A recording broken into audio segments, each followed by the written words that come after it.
Magaalaa Finfinnee keessatti dhaloota boru biyya dhaalu horachuuf hojiin sadarkaa manneen barnootaa fooyyessuu fi teekinooloojiin deeggaruun sirna barnootaa barsiisaa fi barataa mijataa ta'e akka kennaniif xiyyeeffannaan hojjetamaa jira. Imaammata damee barnootaa teekinooloojiin deeggaruuf bahe kana lafa qabsiisuuf kutaan magaalaa Qiirqos meeshaalee teekinooloojii garaagaraa bituun manneen barnootaaf dabarsee kenneera. Saganticha irratti kan argaman hoogganaan biiroo barnootaa magaalaa Finfinnee Dr. Zalaalam Mulaatu meeshaaleen teekinooloojii manneen barnootaaf kennaman kunneen sirna barnootaa yeroon barbaadu kennuuf gahee kan qaban ta'uu dubbataniiru. ዘመኑን የዋጀ በቴክኖሎጂ የተደገፈ የትምህርት ስርዓት ለመዘርጋት sirna barnootaa yeroon barbaaduu fi teekinooloojiin deeggarame diriirsuuf keessattuu qormaata barattootaa sadarkaa lammaffaa humna ofiin qoruuf kan dandeessisudha. Kutaa magaalaa kan biraafis fakkeenya ta'uu kan danda'udha. Hojii sirna barnoota keenyaa utubaa ta'ee nu gargaarutu hojjetame. Kompiitaroonni gahaan giddugala ICT'f kennameera. Akkasumas humni ibsaa manneen barnootaa amansiisaa fi itti fufaa akka ta'uuf qormaata biyyaalessaa kutaa 12ffaa kennuuf humna guddaan kan tajaajiludha.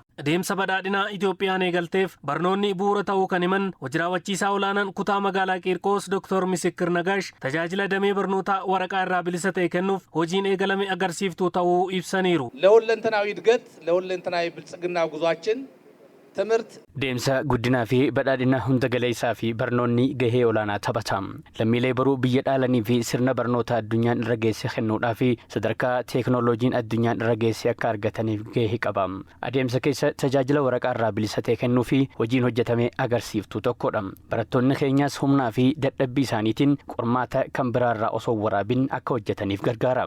Itti gaafatamaan waajjira barnootaa kutaa magaalaa Qiirqos obbo Simmanyaas Taaxiqee gama isaaniitiin manneen barnootaa qormaata kutaa 12 kennan hundaaf kompiitaroonni fi jenereetaroonni kennameera jedhan. በራሳችን አቅም በራሳችን ትምህርት ቤቶች humna keenyan manneen barnootaa keenya qormaata kutaa 12 humna guutuun akka kennaniif hojii hojjetamedha. Manneen barnootaa sadarkaa lammaffaa hundaaf kompiitaroota humna isaanii madaalu kennee jirra. Imaammata biiroon barnootaa manneen barnoota sadarkaa tokkoffaarratti gosa barnoota herreegaaf ingiliffaatiin baaseen deeggaruufis hojjenneerra. Sosochii barnoonni dhalootaaf jedhuun abbootii qabeenyaa fi dhaabbilee dhuunfaa hirmaachisuun hojjechaa turre. Isa kana garuu kutaan bulchiinsa magaalaa bara darbee waadaa galuun kompiitaroota 450 fi jenereetaroota 5 kennineefii jirra. Bakka buutonni fi barattoonni meeshaalee teekinooloojii kana argatanis meeshaaleen kunneen rakkoo gama kanaan ture kan furanii fi qulqullina barnootaa mirkaneessuu keessatti gahee qabaachuu himaniiru. Deeggarsi har'a guyyaa har'aa nuu kenname kompiitaraa fi jenereetara.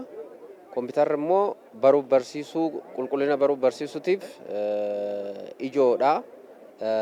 Kanaan dura akkuma beekamu kan rakkachaa turre qormaanni sirni barnoota amma teekinooloojii deeggara onlaayiniidha.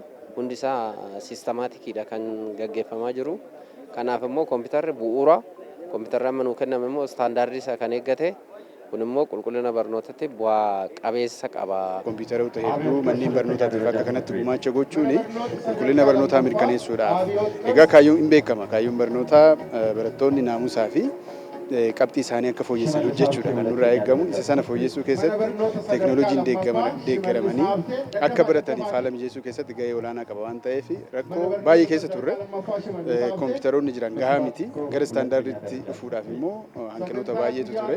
Hanqina sana furuu keessatti kuni gahee guddaa qabaata jechuudha. Qormaanni biyyoolessaas waan kompiitaraan ta'eef gaafa achi geenye haalatti fayyadama isaatillee nu rakkisuu waan danda'uuf amma garuu galuunsaa yeroo itti fayyadamne amma yoo jalqabne yeroo sanatti immoo nuuf salphachaa waan deemuuf galuunsaa immoo baay'ee gaariidha nu fayyadas.